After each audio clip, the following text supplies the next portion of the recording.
Hi guys, I'm Sydney, and today we're going to talk about a couple of books generally aged around 9 to 12 years old. These books are more specific towards kids who don't necessarily want to read. They're all graphic novels, kind of meant to engage a reader who doesn't want to read. I picked these mostly because my niece doesn't like to read regular books, so I thought maybe graphic novels might work a little better for her, and they ended up being really good for her. And I found some that I thought were amazing, particularly for young girls who don't necessarily fit in or are kind of learning how to become responsible. So that's really what I wanted to focus on, was kind of young girls to women who are figuring things out. So the first one I have here is The Babysitter Club. This is by Raina Telgemeier.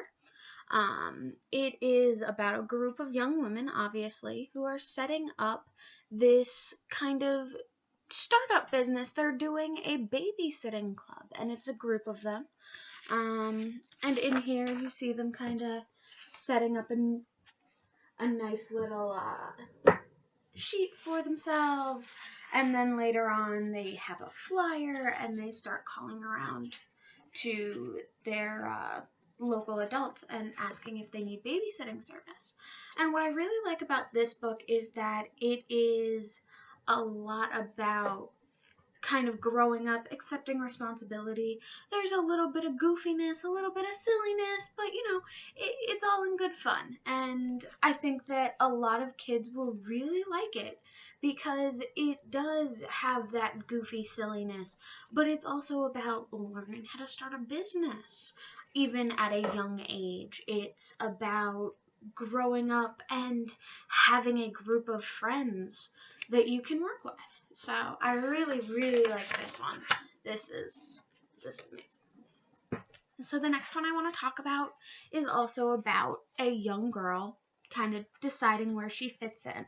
So this one is called El Defo. It's by Cece Bell. And this one is a little bit different.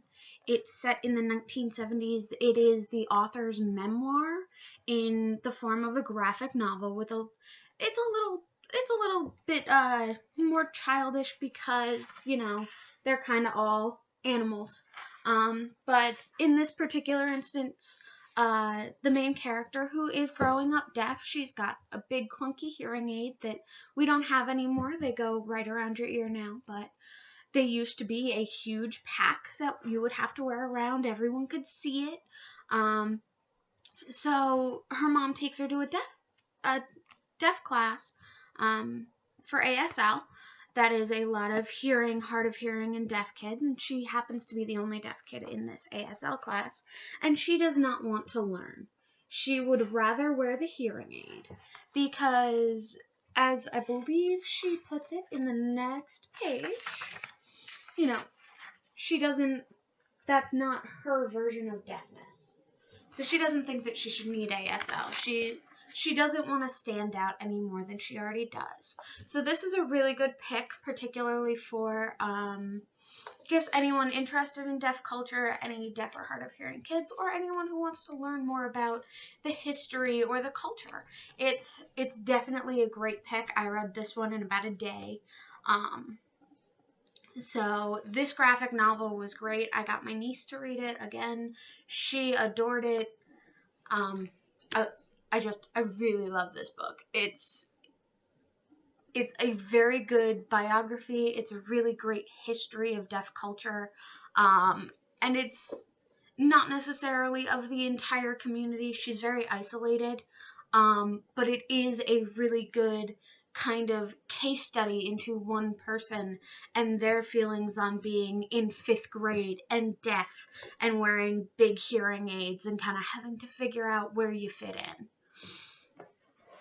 And for my last book, this is one of my other favorites, is Roller Girl.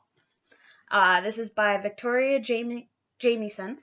So this one caught my interest because my entire family really likes roller derby. And this one is all about junior roller derby.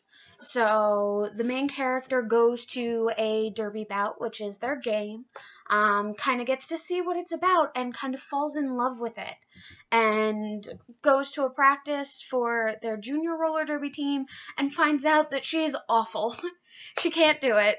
She's not a good skater, and she wants to give up immediately. But then one of the skaters for the adult team kind of goes, everyone sucks at the beginning. Keep trying, keep trying, keep trying.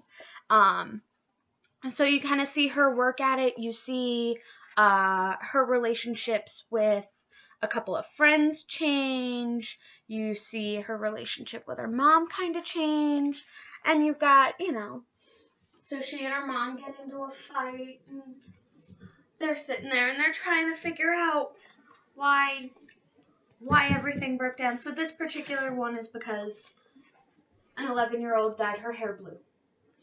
So, this is another one of my favorites. It's a really interesting read. There's back. So these are really all about, young girls finding their place in the world and how they fit in. And I really like that as a theme. I really like that we've got graphic novels like this, and it's not just for the boys anymore.